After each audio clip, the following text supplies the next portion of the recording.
questions 11 through 20 on the 2012 grade 8 AMC 8. The mean, median, and mode, unique mode of the positive integers 3, 4, 5, 6, 6, 7, and x are equal. What is the value of x? Well, let's first talk about the mean, and I think it will all sort of stem from there. So the mean of this will be obviously adding up all the numbers, 3 plus 4 plus 5 plus 6 plus 6 plus 7 plus x, all divided by, how many numbers are there? 1, 2, 3, 4, 5, 6, 7.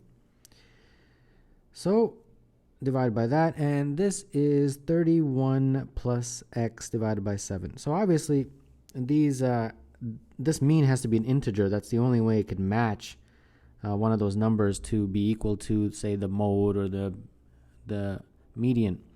So the only way we can make this an integer first would be if x is 4. If x is 4, it would be 31 plus 4 divided by 7, which is 35 over 7, which is 5. But x equals 4 is not one of the answer choices, interestingly. Okay, no problem. Let's keep going. What's the next one to make it an integer? Well, we'd have to go up by 7, right? Because we were dividing by 7. So we'd have to go up to 11. If we did that, we get 31 plus 11 over 7. And that is 42 over 7, which is 6. Okay. X equals 11 is one of the answer choices. And I got my mean to be 6. All right. So let's arrange these numbers and let's see what happens here. 3, 4, 5, 6, 6, 7, and then x, which I just said is 11. So the 11 goes here. Okay, so first and foremost, what is my mean? Well, that's 6. Median, well, median is the middle value, right? So the median is 6, and the mode, unique mode, is the number that appears the most, and the only number that appears more than once is 6, so the mode is also 6. So there we go. Mean, median, and mode are all 6, and that happens when x is 11. So the answer to number 11 is 11, and that is D. What is the units digit of 13 to the power of 2012? Well, it's one of those questions you have to look at a pattern. And the pattern usually comes quicker rather than later. And some of you who have already done these kinds of questions will be able to detect the pattern in no more than 8 of them. Some of you will detect it even sooner than that. So let's do this. 13 to the power of 1 is 13, and the units digit is the last digit, so it's 3, this guy. 13 to the power of 2 is 169. The units digit, therefore, is 9. 13 to the power of 3 is 2197. The units digit is 7. 13 to the power of 4 is 28561. The units digit is 1. And then I'll just write the units digits now. For 13 to the power of 5 is 3. 13 to the power of 6 is 9. 13 to the power of 7 is 7. And 13 to the power of 8 is 1. So as you can see, it repeats. And that's true for many numbers, that the pattern will always repeat like that. So 3971, 3971. Well, we are interested in 13 to the power of 2012. How do we do that? Well, what I do is look at powers of 4, meaning exponents that are multiples of 4. Whenever the exponent is a multiple of 4, the units digit is 1, right? For 4, for 8, and so on. So is 2012 a multiple of 4? And the answer is yes, it is. 2012 divided by 4 is 503. So perfect. So that means since this is a multiple of 4, the units digit will also be a 1. So number 12, the answer is A. Jamar bought some pencils costing more than a penny each at the school bookstore and paid $1.43. Sharona bought some of the same pencils and paid $1.87. How many more pencils did Sharona buy than Jamar?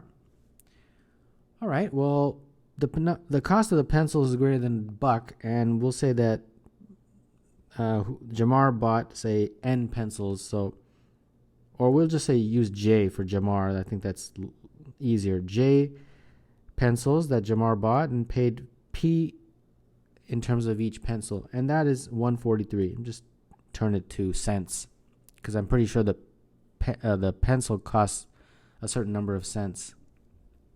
And then Sharona, let's say she bought S pencils and she paid P for each pencil, and her total is 187. So what you would do in this question is subtract these. So 187 minus 143. And on this side, it would be SP minus JP. 187 minus 143 is 44. And this one, you just factor out the P and you get S minus J. How many more pencils did Sharona buy than Jamar is this right here. S minus J is what we are looking for, the numerical value of S minus J. Well, how do we figure that out? Well, we have to factor that. 44 is 11 times 4. So since that is equal to P times S minus J, the S minus J must be a 4, and the P must be 11. That's the only way. And if you look at the answer choices, it helps you out. If there was an 11 in here, then it would be very confusing. You might not know. Or if there was another number that's possible. And therefore, the answer is, for this one, S minus J is 4. The only thing that I think some students might get confused is they might say, well, why couldn't it be like 22 times 2? That matches, right? 22 times 2 is 44. And then if this is P and this is S minus J, then you can say, well, P is 22 and S minus J is 2. And 2 is one of the answer choices. The reason is because if P is 22, then this would give you a non-integer value for J. Let's see here. 143 divided by 22 is 6.5. So J would be 6.5, and you can't have that, right? J represents the number of pencils. And, we're assuming that they're buying whole pencils. They're not buying half pencils, right? So therefore, number 13, the answer that makes the most sense, of course, is 4. So that means 13 is C. In the Big N, a middle school football conference, each team plays every other team exactly once. If a total of 21 conference games were played during the 2012 season, how many teams were members of the Big N conference? All right, well, let's start with a simple example. Let's say there was only 3 teams, A, B, and C, and they each played each other once. That would mean the games would be A against B, A against C, and B against C. How did you calculate this, though? If it was a large number like 60, what you would do is there's only 2 teams, right? So the first team, you have 3 possible choices. And then for the next team, you have the 2 remaining. So it's 3 times 2, which is 6. But you have to divide by 2. Why? Because the 6 double counts. The 6 actually counts these ones as well, BA, CA, and CB. You see what I mean? And this is the same. If A plays B, it's the same as B playing A, right? That's why you have to divide by this 2. So whatever the number is, if there's, say, N teams, and they each play each other once, the number of games would be N times N minus 1 divided by 2. And in this question, they're saying that is equal to 21. And they want you to figure out N. Okay, no problem. N times N minus 1 is equal to 42. And at this point, you can do this by inspection, right? 2 numbers that are consecutive, when you multiply them, equal 42, 7, and 6. If N is 7 and minus 1 is 6, it would give you 42. So therefore, N is equal to 7. So number 14, the answer is B. The smallest number greater than 2 that leaves a remainder of 2 when divided by 3, 4, 5, or 6 lies between what numbers? In this question, what you have to do is find the lowest common multiple. Lowest common multiple of these numbers. Well, 3 is just 3, 4 is 2 times 2, 5 is just 5, and 6 is 2 times 3. To find the LCM, we have to do the following. For each number, we have to include the maximum number of times it appears for each. For 2, it appears twice for one of them, so we have to include both. For 3, it only appears once in each of these, if it appears at all. So we include that once. There's no 4. 5 is appears only once. And I think that's it, right? Those are the only prime factors, 2, 3, and 5. So that's the LCM. So 4 times 3 times 5 12 times 5, 60. So 60 is the LCM. So 60 is a number that is divisible by all of them, 3, 4, 5, and 6. Now we want a number that gives a remainder of 2. Well, it would be 60 plus 2, which is 62. 62 would give a remainder of 2 when it's divided by any of those numbers, 3, 4, 5, or 6. And 62 is in what range here? D, right? Right here. For number 15. Each of the digits 0 through 9 is used only once to make two 5-digit numbers so that they have the largest possible sum. Which of the following could be one of the numbers? So we have a 5-digit number, and then we have another 5-digit number, and we want to make them as large as possible. So obviously I'm going to put the 9 here and then an 8 here. I can only use the digits once. So immediately this number, which has a 7 in the beginning, probably not one of the choices. Okay, let's continue. We want big numbers, so we are going to use the biggest numbers as possible for the next one. So the next two biggest numbers are 7 and 6, right? Okay, well, there's several ways of doing this. I guess we just have to play around. We can put a 7 and a 6, and then a 5, and then a 4, and then a 3, and then a 2, and then a 1 and a 0, like that. And do we end up with any of these? I don't think so. Okay, that's just because they've done it in a different way. But one thing is for sure is that the numbers are going to be decreasing. You see how the numbers decreased? They got smaller because we're trying to make the number as big as possible. So we're using the bigger numbers earlier on. So that means any such number that is not like that can be eliminated. So this one, you see how the 2 comes before the 4? That's not good because the numbers always are going to be decreasing. And let's see what else. This one, the 6 comes before the 7. That's no good because the numbers are always going to be decreasing.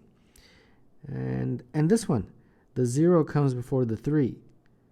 And that's no good. So by process of elimination, 16 is C, but I'm going to try to make that number. The 9 and the 8. And then let's see here, 7 and 6. And then a 5 and a 4. A 3 and a 2. And then a 1 and a 0. And I made that number, 87431. There you go. So just for curiosity's sake, when you add these two up, you get 183,971. And when you add these two up, you get 183,951. Yeah, something like that. So number 16, the answer is C. A square with an integer side length is cut into 10 squares, all of which have integer side length and at least 8 of which have area of 1. What is the smallest possible value of the length of the side of the original square? So we have some square and we are cutting it into 10 pieces. Now let's just say the side of the square is n. And that means the area of the square is n squared. Now when you cut it into 10 pieces, the 10 pieces, the combined area has to add up to the combined area of the square. So if 8 of them have an area of 1, then that means 8 times 1 is the area of those 8. And then we have 2 more, and I don't know what those 2 are, so I'll just call them x squared and y squared, where x and y are the sides of those 2 squares. So n squared is equal to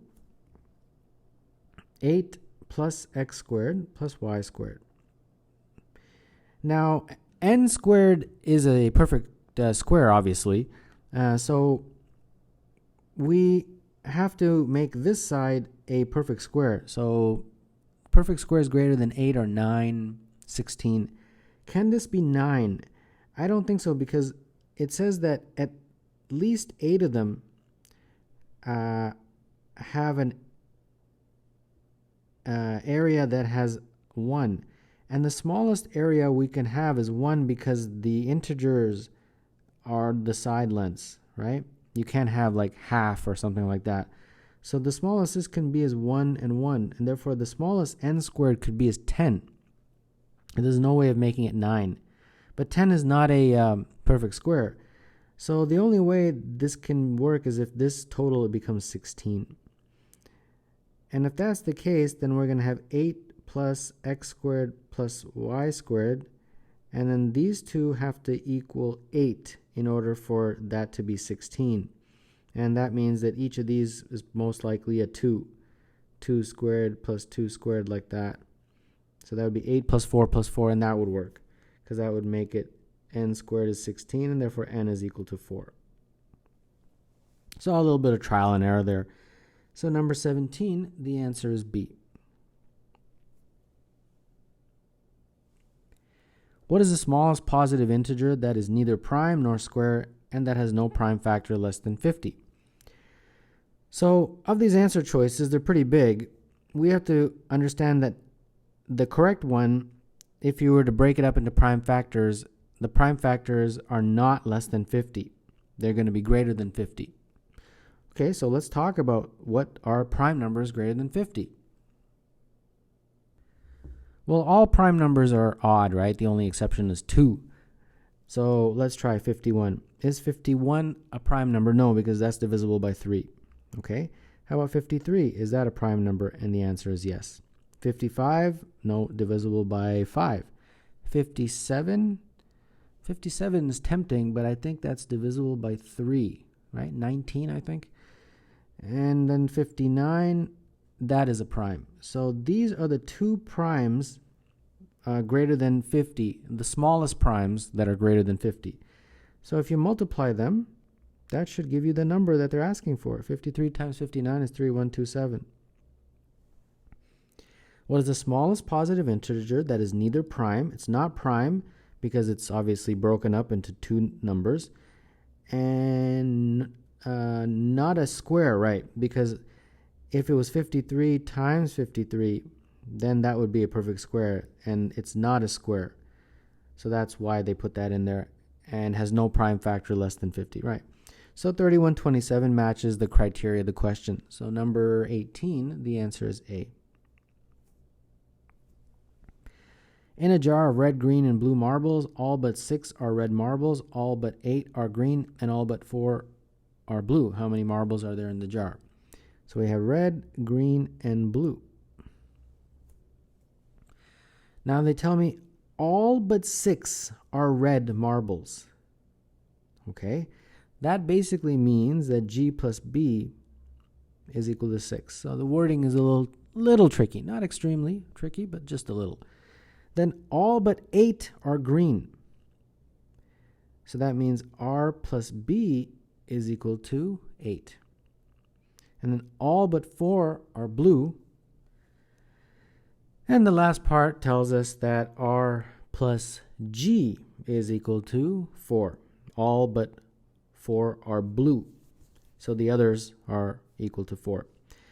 Well, at this point, if you've gotten through the verbiage of the question successfully, now it's simple math. You just add them all up. And when you do, you get 2G plus 2R plus 2B.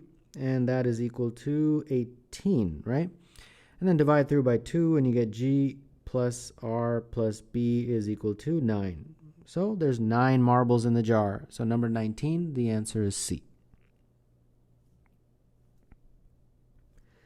What is the correct ordering of the three numbers 5 over 19, 7 over 21, and 9 over 23 in increasing order? Well, on the American mathematics competitions, such as this one, grade 8, calculators are not allowed. Otherwise, it's a piece of cake, right? But no problem, we can estimate 5 over 19, 7 over 21, and 9 over 23. Well, 7 over 21 is the easiest because that's just 1 over 3, so that's 0.33. Now, 5 over 19 is very close to 1/4, right? Very close to 0.25. 19 is 1 less than 20. So because the denominator is a little smaller, the overall number will be slightly bigger. So I'm guessing it's probably about 0.26. And then 9 over 23, a little bit harder without a calculator, but 9 over 27 will be 1/3. But because the number 23 is less than 27, the overall number will be a little bit greater than a third. So it'll be 0.4, let's say, approximately. Well, I guess 0.26 is less than 0.33, and that is less than 0.4. So that's it. So number 20, the one that matches that is choice B, this one right here.